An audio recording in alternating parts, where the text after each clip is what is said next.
তখনের পরে যে গভর্নমেন্টটাই বাংলায় হবে সেই গভর্নমেন্টটার নাম হলো আইএসএফ।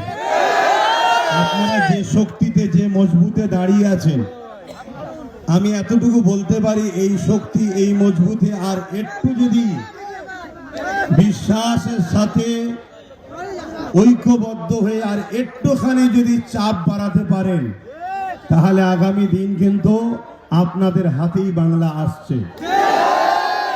আমি আপনাদের এই প্রোগ্রাম দেখেছি, সবই খুব ভালো লেগেছে। আপনারা এভাবে এগিয়ে যান। আমার সর্বদিক দিয়ে সহযোগিতা দোয়া আপনাদের সাথে ছিল, আছে, থাকবে। আমরা ভারতীয়, ভিক্ষা নয় অধিকার চাই। আমরা ভারতীয়, কোনো সংবিধান ছাড়া কোনো দাদা দিদির কথা মানি না।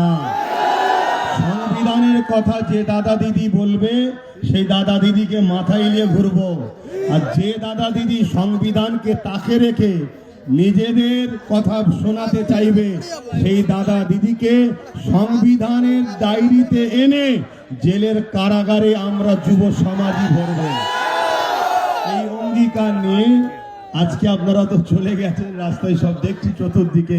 কারণ আমি যদি আরেকটু আগে ঢুকতাম তাহলে তো আরো সমস্যা হয়ে যেত না। তো সেই জায়গায় যখন ভিড় কেটে গেছে, আমি আস্তে আস্তে বললাম এবারে চলো যে একটু কমসে কম, কেন গতবারে নওশাদ বলেছিল আমরা দু ভাই এক জায়গায় হব। সেই কথাটারও তো সত্যতা প্রমাণ রাখতে হয়। না হয় জালিমরা কোনো খোঁজে পাবে না, কোনো ফল্ট না পেয়ে বললো কই তার ভাই এলো না তো। মানে কিছু যখন উপায় থাকেন এটা বলবে। এতটুকু জেনে রেখে দিও, নওশাদের জন্য তার বড় ভাইয়ের জান আছে। এবারে আমার আরো অনেক কাজ আছে, সেদিকটা দেখতে হয়, এদিকটা নওশাদ দেখছে তোমাদের সবাইকে নিয়ে, এবং তোমাদের সাথে নওশাদের সাথে আমি আছি। অবশ্যই পাশে আছো তো সে আমি বিশ্বাস করি, তাই এই বিশ্বাসেই তো আজকে এত দূরে চলে আসলাম। তো যাক, সকলে কথা শোনো, আমি এইটুকু বলেই সংক্ষেপ করলাম। আমার শেষ আবার একটা কথা, আমরা ভারতীয় সাদা চামড়া ব্রিটিশকে তাড়িয়েছি, এই ব্রিটিশদের দালাল কালো চামড়াগুলোকেও আমাদের তাড়াতে হবে। এটা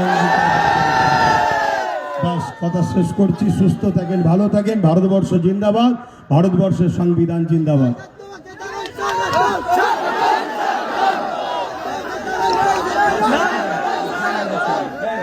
ভাইজানকে নিয়ে